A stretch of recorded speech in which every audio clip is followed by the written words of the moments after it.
دنیا میں بھی کچھ کامیابی کے معیار ہیں، دنیا میں بھی، لوگوں میں بھی، ہم تم میں بھی ہیں، انسانوں میں کچھ کامیابی کے معیار ہیں.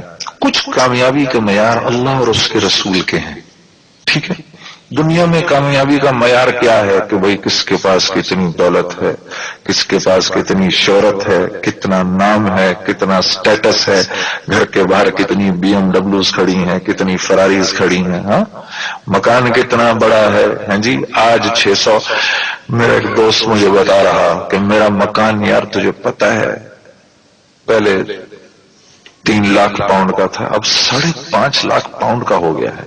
اس کے اس جملے کے اندر جو سیٹسفیکشن تھی وہ میں آپ کو بیان نہیں کر سکتا. اس بات پر وہ جتنا خوش تھا، اس بات میں جتنا اس کو فخر محسوس تھا، اس بات کو کہہ کر وہ اپنے آپ میں جتنا سرسبز و شاداب ہو رہا تھا، میں آپ کو بیان نہیں کر سکتا. کیوں؟ ساری زندگی اس کو یہی بتایا کہ دیکھ، جتنا مال کمائے گا، جتنی شہرت کمائے گا، جتنی تیرے پاس دولت آئے گی، تو اتنا ہی کامیاب ہے.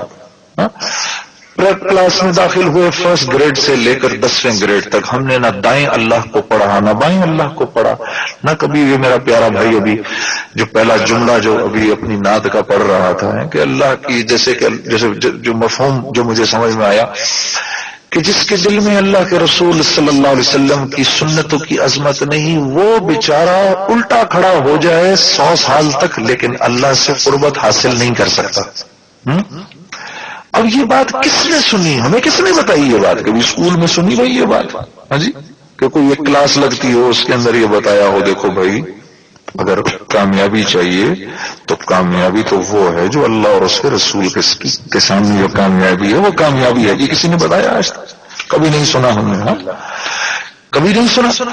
کسی نے کبھی یہ بات بتائی کہ دیکھو بھائی جو حضرت جنید بغدادی رحمت اللہ علیہ کے پاس ایک آدمی آیا، 1 سال رکا ان کے پاس. 1 سال کے بعد کہا جی حضرت میں جا رہا ہوں. تو حضرت نے پوچھا بھائی کیوں جا رہے ہو یار؟ کہا جی حضرت سنا تھا آپ میں تو بڑی کرامات ہیں، مجھے تو ایک بھی نظر نہیں آئی جی، تو میں تو ویسے کو ڈس اپوائنٹ ہو کے جا رہا ہوں. تو حضرت نے کہا اچھا تو یہ بتا تو نے 1 سال کے اندر میرے اندر یا میری گزرتی ہوئی زندگی میں کوئی ایک چیز بھی خلاف سنت دیکھی؟ کہا نہیں حضرت وہ تو نہیں دیکھی. کہا اس سے بڑی کرامت کیا ہے بھائی؟ تو کسی نے ہمیں یہ بات کبھی بتائی کیا؟ ہمیں بتائی نہیں. تو ہم تو پھر اسی ڈگر پہ چلیں گے جس ڈگر کے اوپر ہم کو ہمارے بڑے لے کر چل رہے ہیں، جس ڈگر پہ ہمیں ہمارے بڑے لے کر چل رہے ہیں. مجھ سے اکثر لوگ کہتے ہیں جنید بھائی آپ نوجوان نسل میں بڑے مشہور تھے. جی نوجوان نسل بڑی اچھی تھی، اس میں آپ بڑے مشہور تھے، بڑا آپ کا نام تھا، بڑا شوشہ تھا، کچھ نوجوان نسل کے لیے بھی تو کچھ کریے نا آپ. میں نے کہا میرے عزیز ان کے لیے تو بعد میں کروں گا، پہلے تیرے لیے کچھ کروں گے نہ کروں؟ تیرا اپنے بارے میں کیا خیال ہے؟ نہیں جی میں تو جی کرتا ہوں بس جی میں ٹھیک ہوں بالکل، مجھے کوئی ہاتھ نہ لگائے، مجھے کوئی کچھ نہ بتائے، میں بالکل ٹھیک ہوں. ان کو پکڑو نوجوان نسل کو جو بیچارے پہلے ہی تنگ آئے بیٹھے ہیں، یہ ان کو ٹھیک ہونے میں کتنی دیر لگتی ہے؟ میں تجربے سے بتا رہا ہوں تم کو، ان کو ٹھیک ہونے میں تو 2 دن نہیں لگتے. اور بچے کے لیے تو اس کے چھوٹے کے لیے تو ایک چپیڑی کافی ہے. ہاں جی، کو میں غلط بات کر رہا ہوں جی؟ اپنے تک بات آنے کے لیے ہم راضی نہیں کہ کوئی ہمیں بتائے. ٹھیک ہے، اللہ کے رسول صلی اللہ علیہ وسلم نے جب لوگوں تک بات کو پہنچانا شروع کیا تو ان بڑے بڑے سرداروں کے پاس گئے، ان کو جا کے سمجھایا کہ بھئی تم لوگ خدا کے واسطے تم لوگ کسی طریقے سے میری بات سمجھ لو. نوجوان تو خود بخود ہی آ جاتے ہیں، یہ تو خود ڈھونڈ رہے ہیں کسی کو. آج اگر ان کی ٹی شرٹس پر نائکی لکھا ہوا ہے تو ان کو بیچاروں کو تو بتانے والا کوئی نہیں تھا. کہہ رہے خدا کے بندے تیرا اس سے کوئی تعلق نہیں، تیرے سر پہ تو یہ امامہ ہونا ضروری ہے. تجھے پتا ہے، کسی کو پتا ہے آپ، میں ابھی مسجد میں داخل ہوا، سب سے پہلے جس کھٹکا مجھے ایک دم لگا اور سب سے بڑا افسوس جو ہوا مجھے یہ ہوا یار کہ میں امامہ کیوں نہیں پہن کے آیا، مجھے خیال کیوں نہیں آیا. یہ امامہ تو 7 زمین 7 آسمان کی بادشاہت کا تاج ہے. ہاں احساس نہیں، مسلمان کے بیٹے کو نہیں احساس.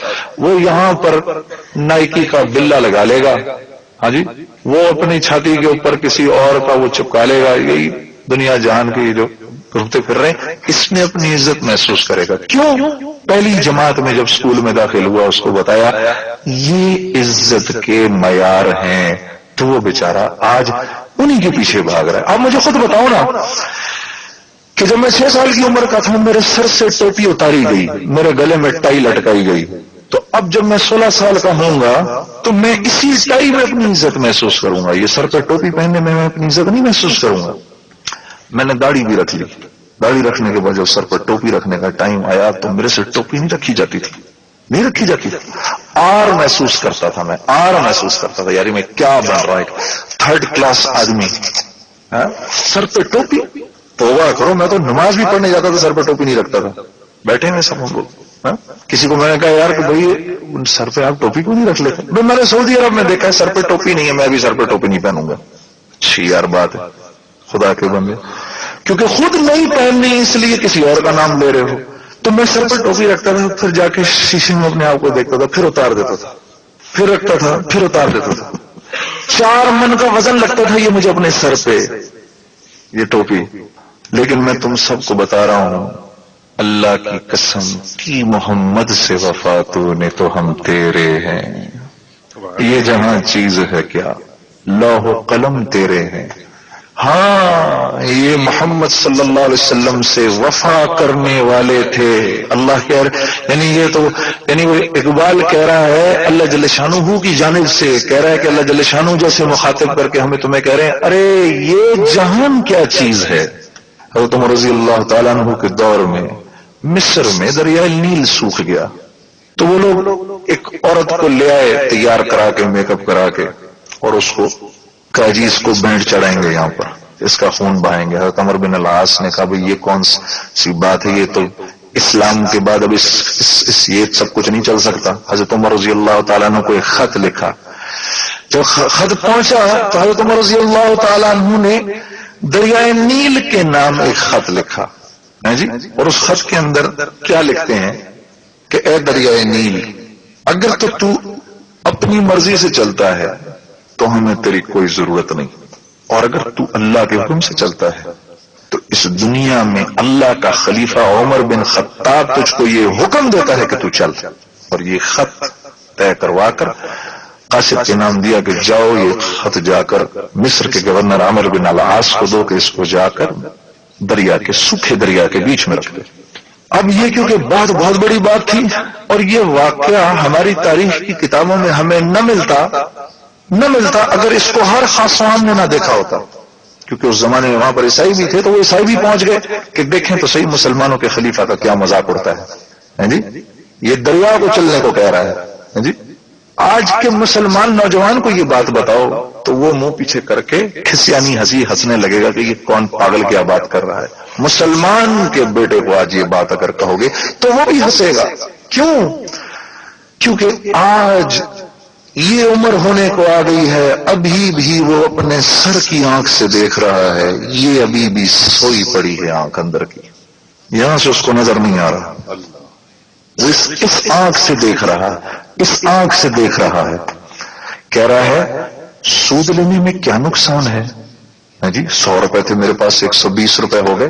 اس کو اس بات کا اندازہ نہیں کہ اللہ اس کی ضرورتوں کو 140 روپے کا کر دیں گے, اس کو نہیں ہے اندازہ, یہ اس نے باتیں کبھی سنی نہیں. ہاں جی, اللہ کے رسول صلی اللہ علیہ وسلم اس بات پر قسم اٹھا رہے ہیں, مولانا بیٹھے ہیں آپ مولانا صاحب سے پوچھ لیجئے گا, قسم اٹھا رہے ہیں صدقہ دو مال بڑھے گا, لیکن میں صدقہ دوں گا تو میری آنکھ مجھے بتا رہی ہے یہ 100 کے 80 روپے ہو جائیں گے, لیکن اس بات کو ماننے کو دل تیار نہیں کہ اللہ میری ضرورتیں 60 روپے کی کر دے گا. لیکن اللہ کی بات نہ کبھی سنی نہ کسی نے بتائی.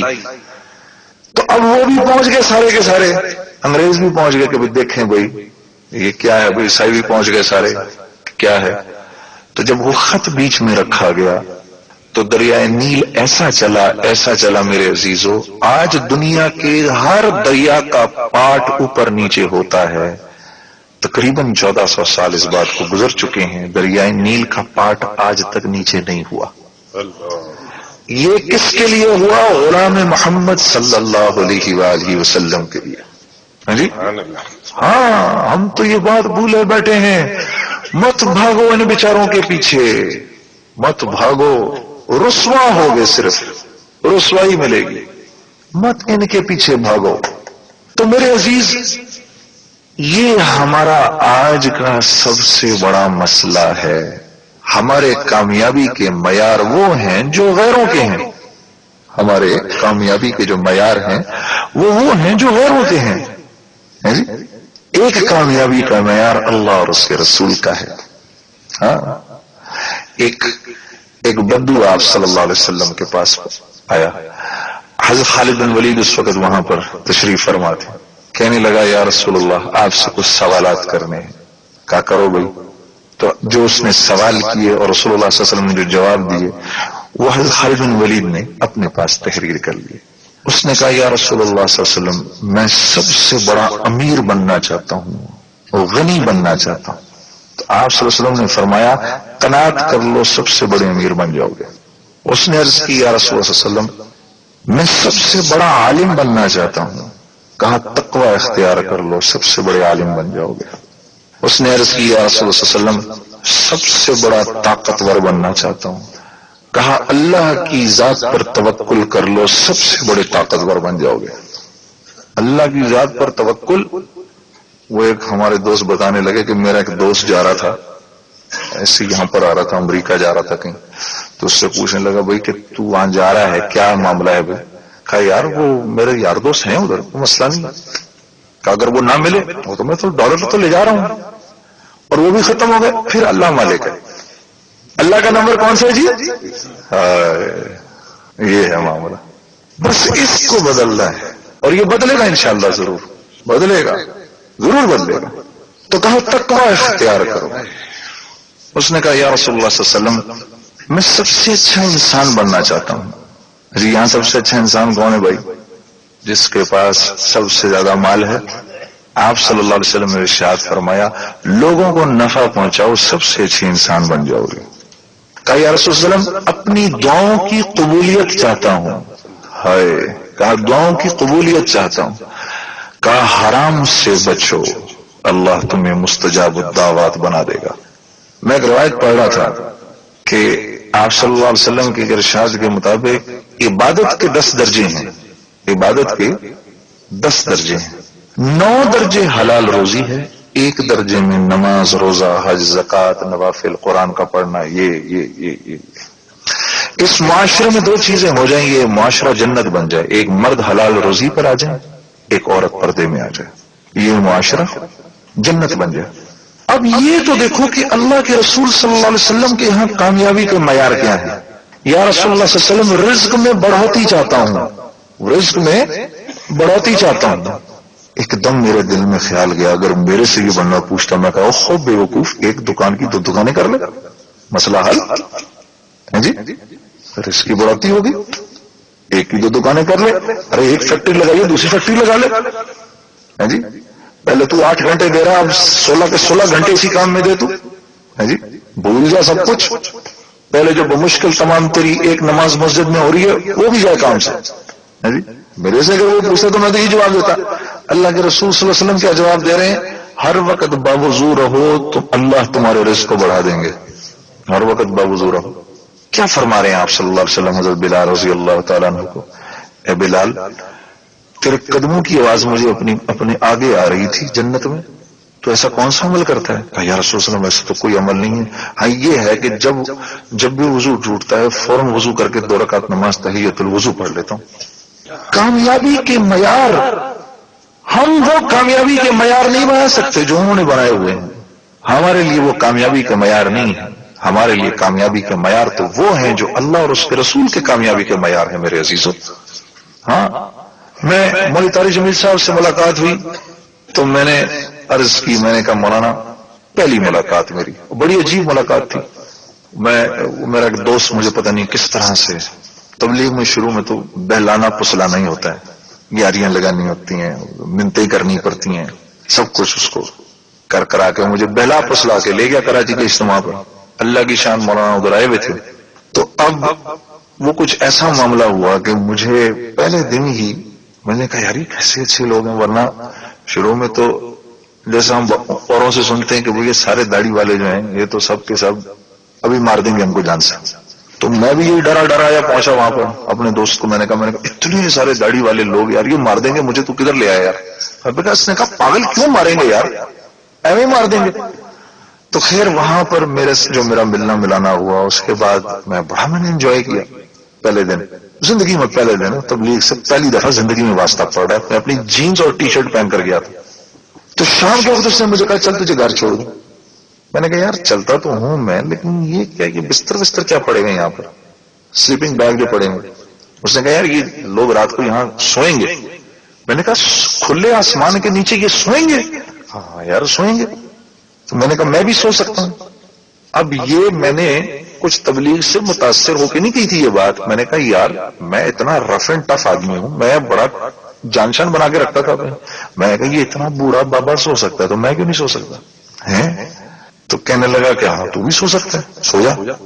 میں نے کہا میں سوؤں گا. میں سو گیا رات.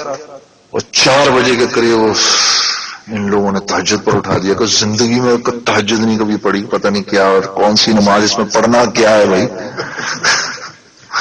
نام ہی سنا ہوا کہ تہجد کی نماز. میں نے کہا بھائی اس نماز میں کیا پڑھتے ہیں یار، پہلی مرتبہ زندگی میں اٹھایا اس نے. کوئی نہیں 2 رکعت پڑھ لیتے. اب 2 رکعت پڑھی تو اب میں دیکھوں ادھر بھی رو رہا بندہ، ادھر بھی رو رہا بندہ، سامنے بھی رو رہا، پیچھے بھی رو رہا. میں سہم کے بیٹھ گیا. میں نے کہا یار اپنے دوست سے پوچھا یہ سب رو کیوں رہے ہیں بھائی؟ کہا یہ تیرے لیے رو رہے ہیں. میں نے کہا میرے لیے رو رہے ہیں، میں نے کیا کیا بھائی؟ کہا یہ تو سمجھ جائے گا کچھ عرصے میں کہ تم نے کیا کیا. بڑا عجیب لگا. اور زندگی میں پہلی دفعہ یہ سب کچھ دیکھا. کیا عمر تھی میری اس وقت؟ 33 سال عمر. 33 سال کی عمر، این جوانی، اور شہرت اپنے آسمان پر، بالکل 7ویں آسمان پر، اور دماغ بھی وہیں پر. ہاں شہرت اپنے ساتھ ایک وہ لے کر آتی ہے بھائی. اور یہ بتا دوں کہ جس کو کہ اللہ اور اس کے رسول سے جس کی تربیت نہیں ہوئی وہ تو پھر ناسور بنتا ہے پورے معاشرے کے لیے. تو ہمارا بھی یہی حال تھا بھائی. اب وہاں میں ایک دن گزرا، دوسرا دن گزرا، تیسرے دن تک بالکل دل جیسے نرم سا ہو چکا تھا. اور بڑے اچھے لگے یہ سارے لوگ. میں نے کہا یار بڑے پیارے لوگ ہیں یہ، دیکھو یار اپنا کھانا مجھے کھلا دیتے ہیں جی، خود نہیں کھاتے. یہ تو آنے والے وقتوں میں پتا چلا کہ تبلیغ جو ہے، تبلیغ کے کام میں نکل کے اللہ جل شانہ آج کے دور میں تو اتنا اکرام کراتے ہیں، اتنا اکرام کراتے ہیں کہ اس کی انتہا کوئی نہیں. آپ نہ بھی کھانا چاہو تو آپ کو کھانا پڑتا ہے. لوگ اتنی محبت سے کھلواتے ہیں. تو ایک دن گزرا، دوسرے دن گزرا، تیسرے دن ظہر کی نماز کے بعد مولوی صاحب کا بیان تھا. اب میں بیٹھا ہوا مولوی صاحب کے بیان کے اندر ان کی باتیں پڑھی. کہوں یار تو بڑی کوئی زبردست باتیں کر رہا ہے یار یہ آدمی، یہ کون ہے؟ اب مجھے آئیڈیا نہیں تھا کہ عالم کون ہوتا ہے اور مولوی کون ہوتا ہے اور مفتی کون ہوتا ہے. ہمارے یہاں تو وہ جس طرح، ہاں ایک بات بڑی ضروری بتا دوں سب نوجوانوں کو، یہ لفظ جو مولوی ہے نا، یہ ہمارے معاشرے نے بدقسمتی سے اس کو ایک آر کا لفظ بنا دیا ہے. یہ بہت بڑی چیز ہوتا ہے، یہ کوئی چھوٹی چیز نہیں ہوتا. یہ 8-9 سال چٹائی کے ساتھ چٹائی بن کے تمہاری میری اصلاح کے لیے اور اپنی اصلاح کے لیے پورے دین کو سیکھتے ہیں اور پھر باہر نکلتے ہیں. اور پھر ان کی باتیں جب تمہیں اور ہمیں بری لگتی ہیں، وہ اس لیے بری لگتی ہیں کہ ہم بگڑے ہوئے ہیں. یہ ہمارے بگاڑ کو دیکھ کر روتے ہیں بیچارے. ہاں جی، پھر ہمیں سمجھاتے ہیں تو یہ ہمیں برے لگتے ہیں. تو کبھی بھی غلطی سے بھی ان کے اس لفظ کو برے طریقے سے استعمال نہ کرنا. پتہ نہیں اللہ کو کہاں برا لگ جائے. یہ انبیاء کے ورثاء میں سے ہیں. پتہ ہے یہ بات مجھے بھی اس وقت پتہ چلی. مجھے کیا پتا تھا؟ میں تو ایک جس کو داڑھی میں دیکھا اس کو یہ مولوی ہے. ہمیں مولوی بول دیتے ہیں. یار بتاؤ، میں ان کو سمجھاتا ہوں خدا کے بندے مولوی کا لفظ ایسے نہ استعمال کیا کرو. ہم مولوی نہیں ہیں بھائی، یہ علماء کے لیے استعمال ہوتا ہے لفظ. تو خیر اب وہ جناب علی میں کہ یار یہ آدمی تو بڑی اچھی باتیں کر رہا ہے. کرتے کرتے کرتے کرتے کرتے مولوی صاحب نے دوزخ کے 7 درجے گنوانے شروع کر دیے. اب سب سے نیچے منافقین، پھر اوپر مشرکین، پھر فلانے اور پھر فلانے اور یہود اور نصارا، کرتے کرتے سب سے اوپر مسلمان. اور میں ایسے جھٹکا لگا مجھے، جہنم میں مسلمان. میں نے اپنے دوست سے پوچھا یار ہم بھی جہنم میں جائیں گے؟ کہتے یار مولوی صاحب کہہ رہے تھے جائیں گے. پھر میں نے کہا یار یہ تو میں نے کبھی نہیں سنا تھا، ہم تو بخشائے ہیں. نہیں کہتا یار چھوڑنا بھی تو آگے سن. میں نے کہا نہیں اس بات کو کلیئر کر پہلے، ہم بھی جہنم میں جائیں گے. کہا یار جو گناہگار مسلمان ہیں توبہ نہیں کریں گے. میں نے کہا یار میں نے ان صاحب سے ملنا ہے ابھی اسی وقت. تو کہنے لگا یار یہ ہمارے بہت بڑے عالم ہیں، ایسے نہیں مل سکتے ان سے جا کر. میں نے کہا نہیں، میں نے ملنا ہے، اور میں تو پرائم منسٹر سے بھی جا کے مل لیتا ہوں، پریزیڈنٹ سے بھی مل لیتا ہوں، بھائی ان سے کیوں نہیں مل سکتا؟ کہا یار یہ کیس ذرا دوسرا کیس ہے، ادھر نہیں تو ایسے منہ اٹھا کے جا سکتا. خیر جی اللہ کی شان میں مولانا سے ملنے چلا گیا. میں نے اتنا اصرار کیا، اس میں بیچارے نے گھبراتے گھبراتے کہا اچھا چلو یار میں تمہیں لے چلتا ہوں مولوی صاحب کے پاس. اور مجھے لے گیا مولانا کے پاس. ادھر ایک پہرے دار بھی کھڑا ہوا تھا لکڑی لے کر. اس نے پہلے مجھے دیکھا اور پھر اس نے پیچھے اس کو لڑکے کو دیکھا، میرے ساتھی کو. اس نے اس کو کوئی اشارہ کیا ہوگا کہ پاگل ہے جانے دے اس کو. اس نے مجھے کہا جی جائیں آپ. اب میں چلا گیا. اب مولانا کے ساتھ الحمدللہ بڑا تعلق ہے، جیسے مولوی صاحب فرما رہے تھے. اتنا زیادہ تعلق ہے کہ اگر دن میں 1 سے 2 فون میں ان کو نہ کروں، چاہے دنیا کے کسی بھی حصے میں ہوں، تو ناراض ہو جاتے ہیں. تو اور اگر میں فون نہ کروں تو پھر ان کا خود کا فون آ جاتا ہے.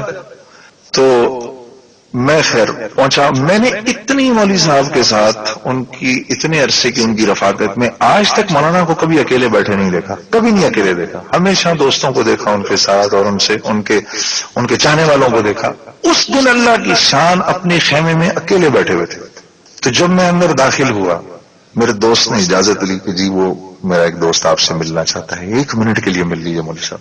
تو مولانا نے کہا اچھا بھیجو اس کو اندر. اب میں اندر گیا، جا کے مولوی صاحب کے سامنے بیٹھ گیا. اب میں مولوی صاحب کو دیکھوں، مولوی صاحب مجھے دیکھیں. میں کہوں یہ مجھے ایسے کیوں دیکھ رہے ہیں؟ اچھا اندر جاتے ہی مولوی صاحب کے وہ ایک مولانا کا ایک روب اور ایک ان کا وہ، اس سے وہ میرے پہ بڑا اثر ہوا. میری ساری وہ نکل گئی جو اتنی تیزی تھی. تو اب میں مولوی صاحب کو دیکھوں وہ مجھے دیکھیں. میں نے کہا مولانا آپ مجھے ایسے کیوں دیکھ رہے ہیں؟ کہنے لگے تیرا نام کیا ہے؟ میں نے کہا جی جنید جمشید. کہنے کہ مولوی صاحب ابھی تو مجھے یاد ہے منہ سے نکلا اللہ کی شان. میں نے جی کیا ہوا؟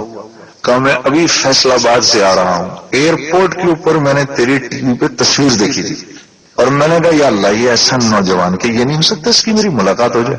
اور سامنے بیٹھا. تو میں نے مولانا سے کہا مولانا ایک پاکستانی نوجوان جس نام شہرت دولت کا تصور بھی نہیں کر سکتا، یہ سارے میرے نوجوان ساتھی بیٹھے ہیں، یہ میں خاص طور پہ تم سب سے مخاطب، یہ بابے تو نہیں سمجھ کے دیں گے بات کو، یہ جس شہرت نام دولت کا تصور بھی نہیں کر سکتے وہ سب کا سب میرے پاس موجود ہے. تو میں بے چین کیوں رہتا ہوں پھر بھی؟ تو ماں نے کہا کہ دیکھو، فرمانے لگے کہ دیکھو بات یہ ہے کہ چوٹ تجھے لگی ہے سیدھے گھٹنے میں اور مرم تو لگا رہا ہے الٹے گھٹنے پر. میں نے کہا جی کیا مطلب؟ کہنے لگے دیکھ اللہ نے انسان کو 2 چیزوں سے بنایا ہے. یہ بات غور سے سنیے گا، یہ بات مجھے آج تک یاد ہے مولانا کی. اللہ نے انسان کو 2 چیزوں سے بنایا ہے، ایک جسم سے ایک روح سے. جسم کو بنایا ہے مٹی سے، اور اس کی ضروریات کی ساری چیزوں کو مٹی میں رکھا ہے. جس گھر میں تم رہتے ہو وہ بھی مٹی کی بنتی ہے، جو کھاتے ہو تم سبزیاں وہ بھی مٹی کی ہیں، جو پانی پیتے ہو وہ بھی زمین سے نکلتا ہے، جو کپڑے پہنتے ہو یہ بھی مٹی سے نکلتے ہیں، ماں باپ بہن بھائی عزیز و اقربا سب مٹی سے بنے ہیں. ایک دن تم اسی مٹی میں مٹی ہو جاؤ گے. روح اللہ کا امر ہے، یہ آسمان سے آئی ہے، تو اس کی ساری ضروریات کو اللہ نے آسمان میں رکھا ہے. نماز کا حکم اوپر سے آیا، قرآن اوپر سے آیا، اللہ کے احکامات اوپر سے آئے. جب تم اس کو اس کی خوراک نہیں دیتے تو یہ بے چین ہوتی ہے، چیختی ہے. اور دل کے سکون، چین اور اطمینان کا تعلق روح سے ہے، جسم سے نہیں ہے. یہ بات سمجھ نہیں آتی، اسی لیے آدمی اندر سے کہتا ہے جب میرے پاس بہت سارا پیسہ ہو جائے گا نا تو میں بالکل سکون سے ہو جاؤں گا. نہیں کہتے؟ میرا ایک دوست مجھے کہہ رہا ہے تم تجارت میں، ہم تمہارے تو فیکٹریوں والے ہمارے دوست یار بنتے ہیں، بس یار یہ والی فیکٹری میری کمپلیٹ ہو جائے نا بس میں اس کے بعد سکون سے آ جاؤں گا. وہ سکون سے آ سکتا ہے کیا؟ وہ ایک فیکٹری کے اندر اس کے 8 گھنٹے لگ رہے ہیں، تو یہ جب دوسری فیکٹری بن جائے گی تو یہ کون چلائے گا؟ اسی نے چلانا ہے. کوئی کسی کو کما کے تو دیتا نہیں، کسی اور کو بٹھائے گا، وہ کھا پی کے برابر کر دے گا. تو اب وہ کھا پی کے برابر کرے گا، اس کی وجہ سے بے چین ہوگا. وہاں جا کے بیٹھے گا، اس کی وجہ سے بے چین ہوگا. میرے عزیز میری بات غور سے سن. اللہ جل شانہ کا نظام اتنا اوپر نیچے نہیں ہے، بڑا سمپل ہے. اللہ نے مجھے تمہیں اس دنیا میں خوار ہونے کے لیے تھوڑی بھیجا ہے. ہم یہاں خوار ہونے کے لیے تھوڑی آئے ہیں صبح سے لے کے رات تک قیدیوں کی طرح دکان میں بیٹھے رہیں. اور یہ کوئی زندگی ہے کیا؟ جنہوں نے اللہ کے راستے میں نکل کے زندگی نہیں گزاری، انہوں نے زندگی نہیں گزاری، انہیں پتہ نہیں زندگی کیسے گزارتے ہیں، انہیں زندگی کے مزے نہیں معلوم. میں اکثر یہ سوچا کرتا تھا کہ یہ لوگ، یہ گورے لوگ، یہ جو چھٹیاں مناتے ہیں، جو چھٹیوں میں جاتے ہیں ہر سال، مطلب ویکیشنز لیتے ہیں، وہ یہ بڑی عقل مند قوم ہے، یہ اس بات میں کوئی نہ کوئی حکمت ضرور ہوگی. اور یہ عقل مند نیشن ہے یار، یہ چھٹیاں لیتی ہے بھائی، 3 ہفتے کی، 2 ہفتے کی، سال کی چھٹیاں لیتی ہے. تو یہ بات میں نے اپنے ایک دوست سے کہی تو وہ ہنسنے لگا، کہتا ہے یار تو نے بات بالکل صحیح کہی ہے، اور اللہ بھی چاہتے ہیں کہ ہم بھی ویکیشن لیں، اللہ چاہتے ہیں ہم بھی ویکیشن لیں، لیکن اللہ جل شانہ ہمیں کہتے ہیں کہ بھئی جب تم ویکیشن لو تو تم لوگوں کے سامنے جا کے میری بزرگی اور بڑائی بیان کرو، تو تمہاری اس ویکیشن کے اندر میں تم کو ثواب بھی دوں گا، تم دنیا بھی کماؤ گے، آخرت بھی کماؤ گے. صحابہ کرام نہیں کہتے تھے کہ اگر ہم ایک جنم کے بعد دوسرا جنم لے لیتے اور اگر ہم اتنی محنت کرتے 500 سال برس بھی اگر ہم لگے رہتے تو یہ نہیں ہو سکتا تھا کہ کیسر و کسرا کے خزانے ہم مدینے کی گلیوں میں پڑے ہوتے. ہو سکتا تھا جی، سمجھ میں آنے والی بات ہے. یہ ہو نہیں سکتا تھا کہ ان کی بیٹیاں ہماری باندیاں بنتی، یہ نہیں ہو سکتا تھا. یہ اللہ نے اپنے دین کی محنت کرنے کی وجہ سے یہ ہم کو اعزاز اور اکرام دیا کہ 30 سال کے قلیل عرصے میں اللہ نے ان صحابہ کرام کو 3 بر اعظموں کا بادشاہ بنا دیا. ہاں دیکھو یہاں پر زیادہ تر تبلیغی مجمع بیٹھا ہے، کیا تم نہیں جانتے مسلمانوں کی پریشانی کی وجہ کیا ہے؟ بھائی نہیں جانتے؟ تم لوگ جانتے ہو نا جی؟ ہم جانتے ہیں مسلمانوں کی پریشانی کی وجہ کیا ہے، ہم جانتے ہیں. بدر میں 313 تھے صرف. بدر میں کتنے تھے جی؟ 313. صحابہ کھڑے ہوئے فرما رہے ہیں کہ ہم مرنے کے لیے کھڑے ہوئے تھے، ہم مرنے کے لیے کھڑے ہوئے تھے. تلواریں نہیں تھیں، سامنے 1000 کا لشکر تھا، 2 تلواریں 2 گھوڑے. ابو سفیان کے تجارتی لشکر کو روکنے گئے تھے، یہ کوئی جنگ لڑنے تھوڑی گئے تھے. وہاں سے پتہ چلا کہ پیچھے سے قریش کا لشکر آ رہا ہے. آپ صلی اللہ علیہ وسلم نے حکم دیا بھی چلو بھائی مدینہ پہنچو فوراً. راستے میں حضرت جبرائیل آ گیا کہ اللہ جل شانہ فرما رہے بھائی نہیں مدینہ نہیں جائیں گے، یہی لڑیں گے جنگ، بدر کی جنگ یہی لڑیں گے. یہ تو کوئی معاملات ہی نہیں، کوئی کیسے لڑی جائے یہ جنگ ہے جی؟ اور حنین میں اس سے بھی کم تھے. 12,000 صحابہ کھڑے ہوئے، سامنے 4,000 کھڑے ہوئے. اور یہ دل میں خیال آیا کہ آج تو 12,000 ہیں، آج یہ کیسے شکست دیں گے ہم کو جی؟ 12,000 کے 12,000 بھاگے. پھر آپ صلی اللہ علیہ وسلم نے حضرت عباس رضی اللہ تعالیٰ عنہ کو حکم دیا کہ چلے عباس آواز لگائیں میرے انصار کو. تو یا معاشر الانصار، یا معاشر الانصار. 100 صحابہ آ گئے، صرف 100. صرف ان 100 نے، یہ 100 جو تھے یہ ان 12,000 پہ بھاری تھے جو شروع میں کھڑے ہوئے تھے. ان 100 نے ان 4,000 کو بھگا دیا. تو میرے عزیزو یہ اللہ کی مدد و نصرت صرف ان کے لیے نہیں